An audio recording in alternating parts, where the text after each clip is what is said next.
Perkenalkan, saya Miss Riatun dengan NIM 24204031011. Saya mahasiswa dari Pasca Sarjana UIN Sunan Kalijaga, Prodi Pendidikan Islam Anak Usia Dini. Pada kesempatan kali ini, saya akan membahas tentang ilmu mutakhalif al-hadis dan ilmu nasikh wal mansukh yang terdapat pada buku yang berjudul Reaktualisasi Ulumul Hadis yang ditulis oleh Profesor Dr. Marhumah MPD yang diterbitkan oleh Relasi Inti Media di Yogyakarta pada tahun 2023. Nah, di dalam buku ini terdapat 19 bab, akan tetapi saya akan membahas 2 bab saja yang ada di bab 13 dan bab 15. Nah, ilmu mutakhalif al-hadis dan ilmu nasikh wal mansukh dari konsep, urgensi, objek kajian, metode, dan contoh. Nah, yang pertama saya akan menjelaskan tentang ilmu mutakhalif al-hadis. Yang pertama itu ada konsep ilmu mutakhalif al-hadis, yaitu ilmu yang menjelaskan tentang kontradiksi secara tekstual redaksi hadis.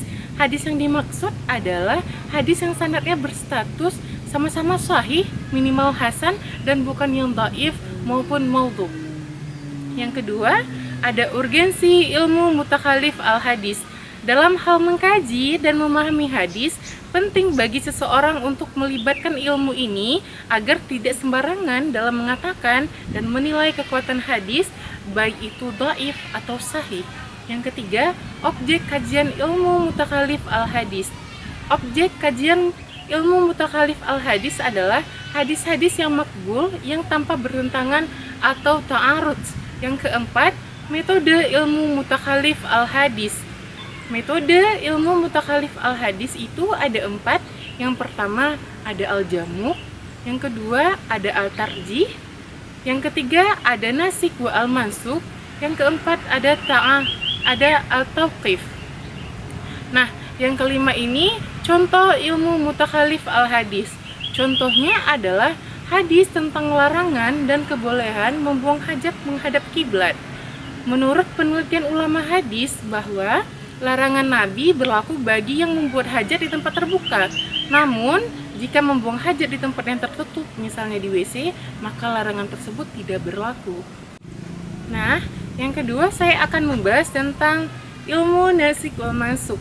Yang pertama, konsep ilmu nasikh wal mansukh. Secara terminologi, ilmu nasikh wal mansukh didefinisikan sebagai ilmu yang membahas hadis-hadis yang saling bertentangan, yang tidak mungkin bisa dikompromikan dengan cara-cara menentukan sebagiannya, sebagian nasikh dan sebagai lainnya sebagai mansukh. Yang kedua, urgensi ilmu nasikh wal mansukh. Kita diwajibkan untuk mengamalkan ayat nasikh atau ayat yang mengganti, dan tidak diwajibkan untuk mengamalkan ayat mansukh atau ayat yang diganti. Yang ketiga itu objek kajian ilmu nasikh wal mansukh. Objek kajian ilmu nasikh wal mansukh adalah hadis-hadis yang makbul yang berkaitan dengan hukum syariat yang saling bertentangan yang tidak mungkin bisa dikompromikan. Yang keempat, ada metode ilmu nasikh wal mansukh.